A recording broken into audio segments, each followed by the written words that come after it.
Professional sports are kind of funny like this in that the person who's in charge has to deliver the message. But the person in charge is also tasked with and responsible for the message being received. Good morning to you. Good Tuesday morning. I'm Dejan Kovacevic of DK Pittsburgh Sports, and this is Daily Shot of Penguins. It comes your way bright and early every weekday if you're into football and or baseball. I also offer daily shots of Steelers and Pirates that I hope you'll also check out. Penguins versus Stars tonight. PPG Paints Arena. That's a 7:38 p.m. face-off. I'll be up there covering it for DK Pittsburgh Sports. And you know what, kids? I don't know what would be considered to be a safe or accurate cutoff point for panicking over a lousy start, but it's got to be coming close, right? Stars are good. This is going to be a tough matchup, even if you're firing on all cylinders, which the Penguins most certainly are not in any facet. Then they got the Avalanche coming up on Thursday. That'll be 7 games, okay? At some point, this script's got to flip. And right now, what the script is reading to us all, it sounds a little bit like this, which came directly from Mike Sullivan yesterday after practice in Cranberry. We want to put a game on the ice that gives us a chance to win each and every night. And a big part of that is making sure that we're hard to play against and we don't give teams free offense. We make them work for any sort of chances that they're going to get. And there's a lot that goes into that. But at the end of the day, I think that has to be an important aspect of our team identity if we're going to become the team that we hope to become when we start a training camp. And we certainly have shown signs of it through the first 5 games, but we need to bring it more consistently. And I think if we do that, this team is capable of winning games consistently. Make sure that we're hard to play against. Heard that one before? Take away their chances. We need to form our team identity. We need to bring it more consistently. I'm just paraphrasing. This is all from him. And I think if we do that, this team is capable of winning games consistently. Sounds great. Sounds great. A lot of ifs after 5 games. A lot of ifs. And a lot of messaging that, wow, if you haven't heard those phrases before, then you're brand new to following this team, in which case, welcome to hockey. Beautiful sport. You're going to love it. He is responsible as the head coach, as are all head coaches and all managers across sports, for making sure not just that the message is the right one, but that it's being implemented, that it's being put into play. Right now, no matter what you think of the roster, what you think of the system, what you think of the coach himself, there is no argument that it's not being put into play. If you've been either listening to me or reading me for any number of years, you will know how much I think of Mike Sullivan. I believe he is, not was, is among the NHL's very best coaches. I believe that his system both works in general and can work with this roster, to be more specific. But what I think about that doesn't matter. What he says about it doesn't matter. It has to play out. What does that mean? Sullivan's focus principally has been on taking care of the puck once you're in the offensive zone. Don't just throw it around. But there's been a lot more that's gone wrong than that. The defending hasn't been great.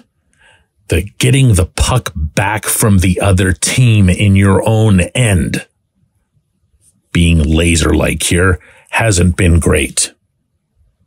The finishing at the other end hasn't been great You can say what you want about, well, we had our chances and we did this and look at all the shots we generated. The object of the game.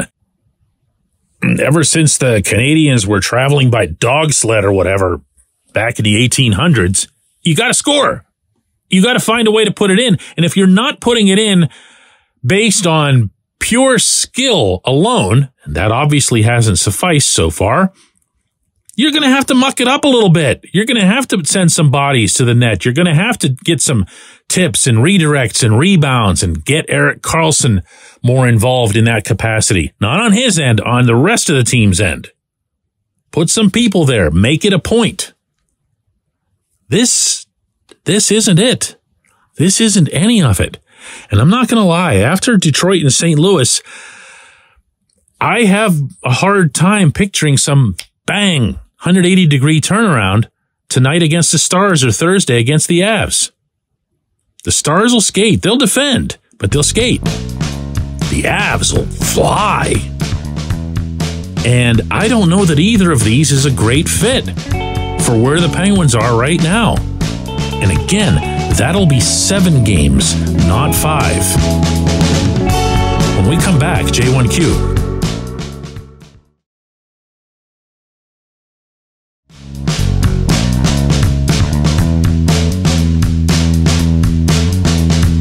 Today's J1Q comes from Brian, who says, DK, as much as I like Mike Sullivan, you have to begin questioning either his style or his overall strategy. And I say that because players come into the Penguins organization with proven characteristics and then completely change once they learn the system. Is that a coincidence?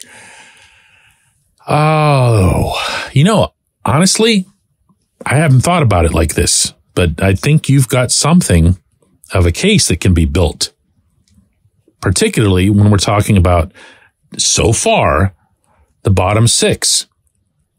If Matt Nieto was X kind of player in San Jose, but he shows up and he's Y kind of player here, then you have a similar problem to Noel Acciari being X kind of player somewhere else and Y kind of player here.